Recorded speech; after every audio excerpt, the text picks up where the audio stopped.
জোট ভেঙে গেল এবং তার জন্য নৌশাদ সিদ্দিকীই দায়ী। লেফট সব থেকে বেশি দায়ী, কংগ্রেস তো সব পুরো ভিলেন হয়ে আছে দেখতেই পাচ্ছে। লেফট জোট ভাঙার দায় লেফটকে নিতে হবে, নিতে হবে, নিতে হবে। ভাই আপনাদের বলি, লড়াইটা কোন জায়গাতে বুঝতে হবে। লড়াইটা মানুষের রুজি রুটির লড়াই চলছে, লড়াইটা মানুষের বাসস্থানের লড়াই চলছে, লড়াইটা আপনি নাগরিক থাকবেন কি বেনাগরিক হবে তার লড়াই চলছে। এই লড়াইয়ে যারা আমাদের সাথ দেবে তাদেরকে কাঁধে তুলে নিয়ে লড়াই করব। আর যদি কেউ মনে করে এই লড়াইয়ে সাথ দেওয়ার নামে আরো বরঞ্চ আইএসএফ কে কোণঠাসা করবে, তাদেরকে জনগণ কোথায় ফেলবে ওটা আইএসএফ দায়িত্ব নেবে না, জনগণের হাতে ছেড়ে দেবো আমরা। সর্বপ্রথম আমি গিয়েছিলাম আলিমুদ্দিন স্ট্রিটে, ওখানকার শ্রদ্ধেয় সম্মানীয় বিমান বসু মহাশয় স্যারের সাথে কথা বলেছিলাম। একাধিকবার আমাদের দলের নেতৃত্বদেরকে পাঠিয়েছিলাম, কিন্তু 2-3 পর্যন্ত সীমাবদ্ধ ছিল। তারপরে পরেই খবর পেলাম লেফটের পক্ষ থেকে আমাদের সাথে সেই মতো আলোচনা না করেই তারা তাদের প্রার্থী ঘোষণা করবে। তার পূর্বে আমরা আমাদের কোথায় কোথায় 8 জায়গায় কন্টেস্ট করতে চাইছি সেই 8 জায়গার নামটা আমরা পাবলিক ডোমিনে দিয়েছিলাম। তারপরেই লেফটের পক্ষ থেকে তাদের প্রার্থী কোথায় কোথায় দেবেন সে নাম ঘোষণা এবং প্রার্থীর নাম ঘোষণা করেছে। সুতরাং তারপরে আমরা স্বতন্ত্র পার্টি হিসাবে, আমি তো লেফট ফ্রন্টের একটা সহযোগী দল নয়, আমাদের স্বতন্ত্রতা আছে, আমরা আমাদের 8টা দিয়েছি। আগামী দিনে এই কথা যদি না শেষ হয়, জোট যদি না তারা করতে চায়, তারা যদি না বিজেপি তৃণমূলকে আটকাতে চায়, তাহলে আমরা আমাদের লড়াইয়ে দিয়ে বিজেপি তৃণমূলের দিকে যাতে না ভোট যায় তার লড়াইটা আমরা করতে হবে, করে আমাদেরকে আমাদের মতো প্রার্থী দিতে হবে।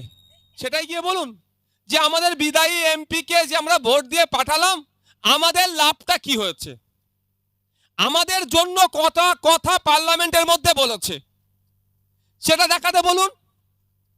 তখন তো মানুষের মাথায় চোখ করে ঘুরে যাবে। আমি কৃষক, আমি শ্রমজীবী মানুষ, আমি মৎস্যজীবী, আমার ঝড়ে বাড়ি ভেঙে যাচ্ছে, সে আমার প্রাকৃতিক দুর্যোগের কারণে আমি ক্ষতিগ্রস্ত হলাম, সমাধান তো দূরের কথা, আমার ত্রাণের টাকা লুট হয়েছে, এটা নিয়ে কটা কথা বলেছে আমাদের বিদায়ী এমপি। এটাই বাড়ি বাড়ি গিয়ে কোশ্চেন করুন তো আপনারা। তারপরেই বলুন যদি আমাদেরকে সুযোগ দেন, কারণ আমরা জোর করতে পারি না। সংবিধানের 341 নম্বর ধারাতে উল্লেখ আছে ভারতীয় নাগরিক হতে হবে, 18 বছরের ঊর্ধ্বে হতে হবে, তাহলেই সে ভোটদানের স্বাধীনতা রাখে। আমরা তার ভোটদানের স্বাধীনতাতে হস্তক্ষেপ করতে পারি না। আমরা দেশের গণতন্ত্রকে, দেশের সংবিধানকে মান্যতা দিয়ে চলি। উপরন্তু যারা দেশের সংবিধান গণতন্ত্রকে মান্যতা না দেয় তাদের বিরুদ্ধে আমরা আইনি লড়াইয়ে থাকি। তো প্রত্যেকটা মানুষের অধিকার আছে, মানুষকে বলুন তারা যদি আমাদেরকে ভোট দেয়, আমাদের পক্ষ থেকে পার্লামেন্টে যায়, জনগণের জনপ্রতিনিধি পার্লামেন্টে গিয়ে এই নির্বাচনী ক্ষেত্রে মানুষের যে অভাব অভিযোগগুলো আছে সেইগুলো তুলে ধরবে। শিক্ষা, স্বাস্থ্য, কর্মসংস্থান তো আমরা সকলেই দেখছি, কিন্তু সাথে সাথে এখানে যে বৃহত্তর অংশের মানুষ, শ্রমজীবী মানুষ, এখানে কাজ না পাওয়ার ফলে ভিন্ন রাজ্যে কাজে চলে যাচ্ছে, আর লাশ হয়ে ফিরে আসছে, বা বিভিন্ন সময় বিভিন্ন সমস্যার সম্মুখীন হচ্ছে। এখানকার মানুষজন যাতে এখানে কাজ করতে পারে এবং তার ন্যূনতম মজুরি যাতে ঠিকঠাক পেতে পারে তারও দাবি পার্লামেন্টে আমাদের মেঘনাদ মাস্টার মশাই আপনাদের জন্য তুলবে, আপনারা যদি মানুষের কাছে পৌঁছাতে পারেন।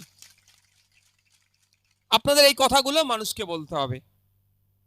এই শুনলেন ভাইজান, চলে গেল, এটা তো জনসভা নয় ভাই, সাধারণ মানুষকে তো বোঝানোর জায়গা নয়, এটা দায়িত্বশীলেরা এসেছেন, দায়িত্বশীলদেরকে বলছি চলে যাবেন।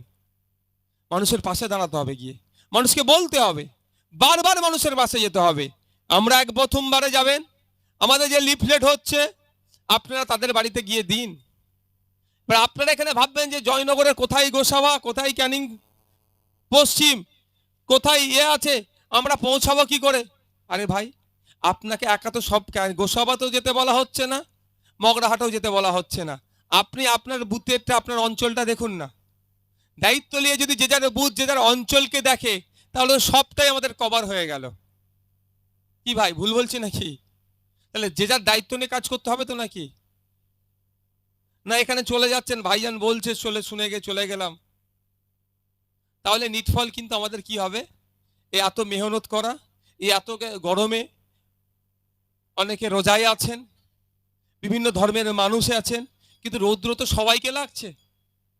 যারা রোজায় আছে তাদের একটু হয়তো বেশি লাগতে পারে, মানে তুলনামূলক হয়তো একটু বেশি কষ্ট হতে পারে, কিন্তু ভিন্ন ধর্মের মানুষজন তো আমরা এখানে আছি, সবার তো কষ্ট হচ্ছে, সবার তো ঘাম বার হচ্ছে।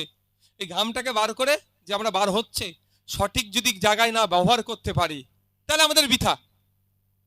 যে যত দূর থেকে এসেছেন, যত কাছ থেকে এসেছেন, তাহলে সবার আশাটা বৃথা হবে। তাহলে আমরা যদি সঠিক কাজে কখন লাগাতে পারবো? যখন আমরা কি করব, এই বার্তাটাকে আমরা ব্লকে গিয়ে, অঞ্চলে গিয়ে, বুথে গিয়ে সাধারণ মানুষের কাছে পৌঁছে দিতে পারবো। আর আমার ভরসা বিশ্বাস সাধারণ মানুষ প্রস্তুত আছে, শুধু তার কাছে গিয়ে আপনারা একবার দাঁড়ান। তাই এতটুকু চাইছে যে আইএসএফ এর নেতৃত্বরা বুথ থেকে শুরু করে জেলা পর্যন্ত আমাদের কাছে আসুক একবার, এটাই তাদের ডিমান্ড, অন্য কিছু নয়। 500,000 টাকার বিনিময়ে আমরা ভোট চাইতে পারবো না, অবৈধ লেনদেনের মাধ্যমে আমরা ভোট চাইতে পারবো না, হুমকি চুমকি দিয়ে, ভয় দেখিয়ে, মদের বোতল দিয়ে, বিরিয়ানির প্যাকেট দিয়ে আমরা ভোট করাতে পারবো না। আমাদের কর্মীরাও আপনারা জানেন, যারা এখানে এসেছি আমরা কর্মীবিন্দু গাঁটের টাকা দিয়ে এসেছি, এখানে কোনো টাকা দেওয়া হয়নি। তো ভোটটা পেতে গেলে আমাদের টাকা দিতে আমরা পারবো না, সেই অর্থ আমাদের নাই, বা থাকলেও আমরা সে কাজ করতে পারি না। আমাদের কি করতে হবে? মানুষের কাছে পৌঁছে যেতে হবে। আমাদের হ্যান্ডবিল, লিফলেট মানুষকে দেবেন, বাড়ি বাড়িতে গিয়ে পড়ুন আপনারা আমরা কি করতে চাইছি। আপনারা বলুন যে আমাদের ভাইজানদের স্বপ্ন কি, আমাদের মেঘনাথ বাবু কি চাইছেন। বা আমরা তো 17 বার আপনাদের জানিয়ে দিচ্ছি আমাদের বিভিন্ন স্তরের কর্মীদেরকে, আমরা 17 বার ভোট দিয়ে পার্লামেন্টে এমপিকে পাঠিয়েছি এর ইতিপূর্বে। কতবার? 17 বার। কিন্তু দুঃখের বিষয় 17 বার বিভিন্ন রাজনৈতিক দলের পক্ষ থেকে আমরা পাঠিয়েছি। একটা রাজনৈতিক দলকে কিন্তু 17 বার আমরা চেক করিনি, বিভিন্ন রাজনৈতিক দলকে আমরা 17 বার চেক করে পাঠিয়েছি। দিনের শেষে কি দেখেছি? রাজনৈতিক দলগুলোর লাভবান হয়েছে, যাদেরকে পাঠিয়েছি তাদের ক্রমশ চাকচিক্য হয়েছে। কিন্তু যারা 17 বার ভোট দিয়ে দেশের পার্লামেন্টে, দেশের আইনসভার মধ্যে যেখানে গিয়ে জয়নগরবাসীর অভাব অভিযোগ চাওয়া পাওয়ার কথা বলার দরকার, সেটা বলা দূরের কথা, যখন জয়নগরবাসীর বিপক্ষে বিল পাস হচ্ছে তথা জনগণের বিপক্ষে বিল পাস হচ্ছে, তাদেরকে এক প্রকার সাথ দিচ্ছে। তাহলে আমরা কি করব? এতজনকে তো আমরা টেস্ট করেছি, আমাদের লোকেদেরকে বলবো যান, পৌঁছে যান বাড়িতে বাড়িতে গিয়ে তাদেরকে বলুন, মামা, কাকা, জ্যাঠা, মাসি, পিসি, ফুফু, চাচা, খালা, নানা যারা আছে, যেই সম্পর্ক আছে সেই সম্পর্ক ধরেই বলুন যে 17 বার আমরা সুযোগ দিয়ে পার্লামেন্টে পাঠালাম, জয়নগরবাসী সেই বঞ্চনার শিকার হলো, বঞ্চিত থাকলো। একবার না হলে ভাইজানদের কথাই ভরসা বিশ্বাস করে, একবার না হলে মেঘনাথ বাবুকে খাম চিহ্নে ভোট দিয়ে পার্লামেন্টে পাঠায়, দেখি তো আমাদের জন্য কতটা গলা ফাটাতে পারে। একবার টেস্ট করেন না, আমাদেরকে বলবেন। কারণ ভাঙড়বাসী বুঝতে পেরেছে, শুধু ভাঙড়বাসী নয়, রাজ্যবাসী বুঝতে পারেছে যে ইন্ডিয়ান সেকুলার ফ্রন্টের পক্ষ থেকে যদি পার্লামেন্টের মধ্যে যায়, তাহলে সে পার্লামেন্টে গিয়ে চুপচাপ ওই এক কোণে বসে থাকবে না। আপনারা দেখেছেন হয়তো, অনেকে দেখেননি, বিধানসভার মধ্যে তো ভিডিও আর পাবলিশ হয় না। সমস্যা এখানে প্রতিনিয়ত আমরা কি করছি, বিধানসভা যখন সেশন চলে, নওশাদ সিদ্দিকী চুপচাপ বসে থাকে না, মানুষের কণ্ঠ হয়ে বিধানসভায় গিয়েছি, ভাঙড়ের মানুষের দোয়া আশীর্বাদ ভোট নিয়ে বিধানসভায় গিয়ে শুধুমাত্র ভাঙড়বাসী কথা বলে চুপ থাকে না, একদম চুপ করে বসে থাকে না, সারা রাজ্যের মানুষের কথা বলে। যদি ভিডিওটা চলতো তাহলে আপনারা বুঝতে পারতেন। যদিও একবার একটা ভিডিও পাবলিশ হয়ে গিয়েছিল, জানি না কিভাবে, আমার তো ছবি আসেনি, আমার ভয়েস এসেছিল।